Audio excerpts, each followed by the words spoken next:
Land of the free or land of the zombies? Working jobs you hate to pay for crap you don't need. Learn the causes and the cure in Max Meek's new book, How We Became the American Zombies. What's up, gangsters? Red Pill Philosophy at the grocery store today. And it's interesting, Stefan Molyneux is a pretty big anarchist. He posted a little point on how he doesn't think genetically modified foods are that bad.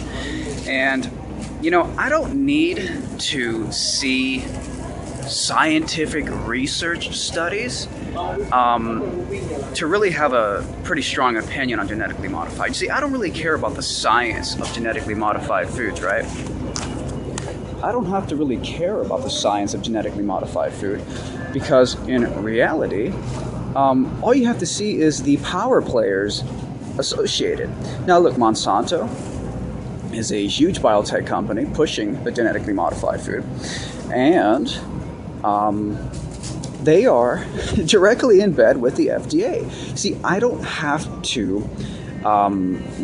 read the research studies that Monsanto funds and puts out there.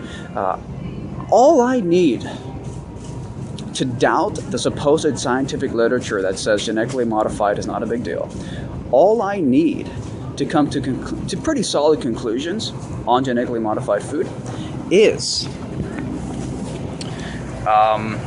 the simple fact that who is pushing the studies, who is pushing that product. For me, that's what drives it. And with Monsanto, a gigantic biotech company, all you got to know about that is, well, they're literally in bed with the FDA. Now, the FDA, of course, is supposed to be the regulatory agency, right? They're supposed to be the regulatory agency that regulates and determines whether or not genetically modified food should be allowed, and pretty much foods in general. But when Monsanto is literally buying off the regulatory arm that's supposed to be regulating the FDA, they're already in bed. There's countless lobbyists already sent out from Monsanto that infiltrate the FDA. Shit, how many FDA members are or used to be part of Monsanto and other biotech companies? It's called a conflict of interest. This is something they don't really teach you in college. This is something they don't normally teach you in life. Generally in school, they don't teach you this. It's the simple idea that, well, guess what? Scientific research, just because it's scientific, doesn't mean it's not biased, doesn't mean it's not controlled, doesn't mean it's not funded by people who want these actual results to be skewed in their favor, to facilitate their interest. And so it's called a conflict of interest. It's a very simple thing. And all I need to know is who is Monsanto, who are they working with, and what kind of shady shit are they up to that implies that their scientific research is bought and paid for. Does that mean that genetically modified is evil? Not necessarily. But when you look at what a company does to ensure its footing, to ensure its place, it kind of becomes pretty obvious that their intentions are not transparent.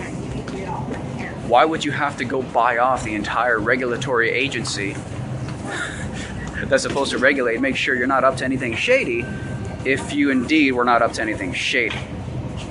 So that's the key distinction there. That's what most people fail to understand.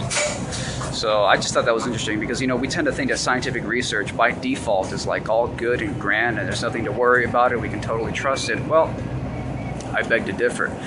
Scientific research has often been bought off and paid for by interests who have hijacked science. And science to this day has been largely hijacked. That's something you have to know. So, I can't be 100% sure if genetically modified is evil, but I can say that the interests funding the research, the people who are using and buying off regulatory institutions, I can definitely tell you they are not trustworthy.